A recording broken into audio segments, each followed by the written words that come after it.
কোনো পার্সন যদি তোমাকে ভালোবাসা দেখিয়ে, অর্থাৎ ভালোবাসার আশা দিয়ে যে তোমার সাথে আমি রিলেশনে যাচ্ছি বা আছি, এটা দেখিয়ে যদি সে তোমার সাথে ফ্লার্ট করে, তুমি কী করে বুঝবে সে তোমার সাথে সত্যিকারের রিলেশন বা সিরিয়াস রিলেশন করছে কিনা বা ফ্লার্ট করছে কিনা, কী করে বুঝবে? নাম্বার ওয়ান, সে তোমাকে কোনো প্রায়োরিটি দেবে না।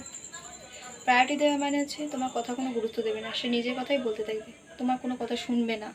তুমি কোথাও যাও, কী করো, সে জানতে চাইবে না। নো ইন্টারেস্ট, মানে কোনো ইন্টারেস্টই তোমার পিছনে দেখাবে না। ঠিক আছে।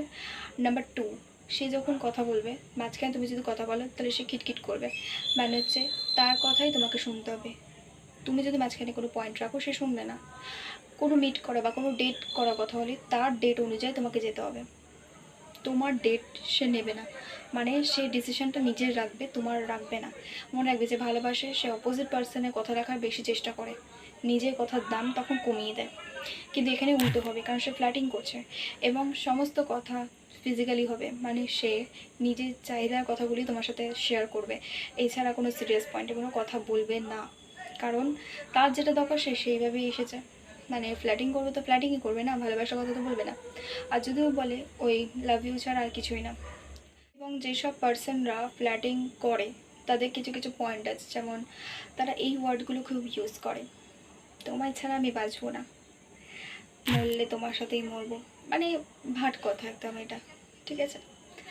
আচ্ছা, সেকেন্ড, তারা হচ্ছে যে কোনো কথার মধ্যে ডিয়ার বা বেবি, এই কথাগুলো খুব ইউজ করবে, বেবি, মাই জান, এগুলো যারা করে তারা ভালোবাসে না।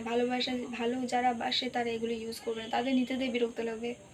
এত নাটক করে গেছে, ভালোবাসি তাকে, সে জানে, ব্যাস এটুকুই। এত ফুটিয়ে তোলার কিছু নেই, যে ফোটানোর চেষ্টা করবে, যে বেশি এক্সপ্রেস করার চেষ্টা করবে। এটা মানে কিন্তু এটা না যে সবাই করছে ফ্ল্যাটিং, যারা করে রিয়েলিটি তাদের মধ্যে কিছু পয়েন্ট কিন্তু এগুলো দেখতেই পাবে তুমি, যে বেবি বলবে, জান বলবে, আমি তোমার ছাড়া বাঁচবো না, এগুলো তো বলবি ভাট কথাগুলো। আর যখন ওর সময় হবে তখনই ও তোমার সাথে কথা বলবে, যখন তুমি কথা বলতে যাবে ও বলবে না, ও বলবে কাজে ব্যস্ত আছে। তো এইসব মানুষগুলোর থেকে দূরে থাকো এবং চিনে নাও এদেরকে এবং জীবন থেকে হাঁটিয়ে দাও। একদিন এরা তোমাকে চিট করে বেরিয়ে যাবে, তুমি বুঝতেও পারবে না, বিকজ ফ্ল্যাটিংয়ে কেউ মায়ায় পড়ে না, এটা জেনে রেখো।